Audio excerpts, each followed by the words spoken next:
అందరికీ నమస్కారం. నా పేరు ఎన్ వెంకటరామరాజు. ఈరోజు రాష్ట్రంలో గత వైసీపీ ప్రభుత్వం ఎన్నో అరాచకాలు, అక్రమాలకు పాల్పడింది.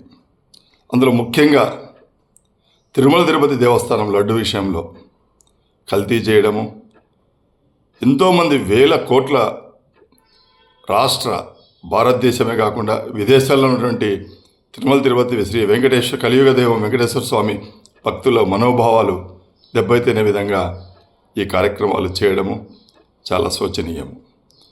ఇటీవల సిట్ తన రిపోర్ట్లో దాదాపు 60 లక్షల కేజీల నెయ్యితో దాదాపు 2 కోట్ల లడ్లు ఆ ప్రభుత్వ హయాంలో జరిగిందని నిర్ధారించినా కూడా ఇంకా ఇప్పటికీ వైసీపీ నాయకులు దాన్ని సమర్థించుకోవడము చాలా బాధాకరము.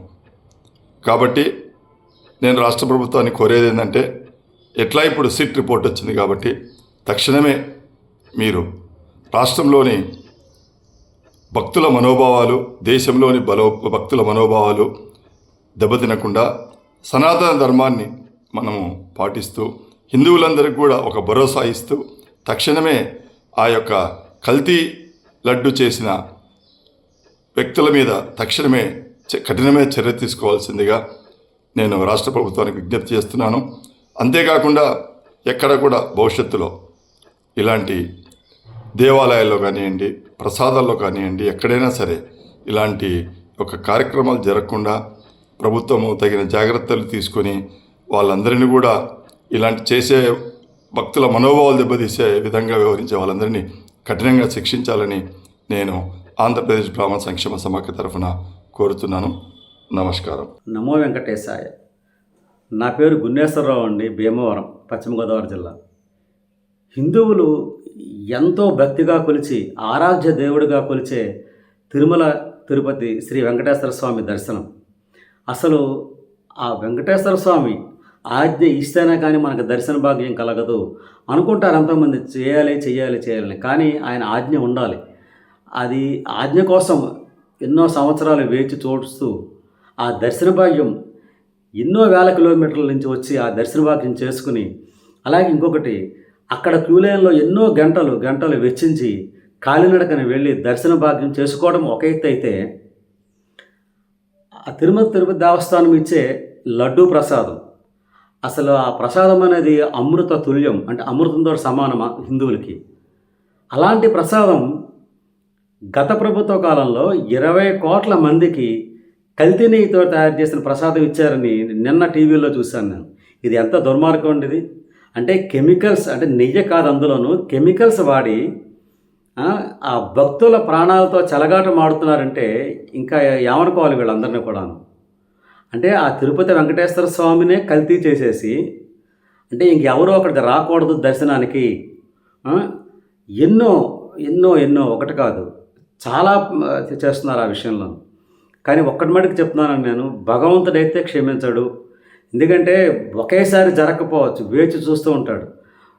ఈ మహాభారతంలో ఉంటాడు, కంసుడికి 100 తప్పులు చేస్తే కనుక మరణశిక్ష అని కృష్ణుడు చెప్తాడు. అలాగేంటంటే ఆ దేవదేవుడు వెంకటేశ్వర స్వామి చూస్తూ ఉంటాడు, ఎవరిని క్షమించడు. ఎవరైతే తప్పు చేశారో వాళ్ళని ఖచ్చితంగా శిక్షిస్తాడు, నో డౌట్ అబౌట్ ఇట్.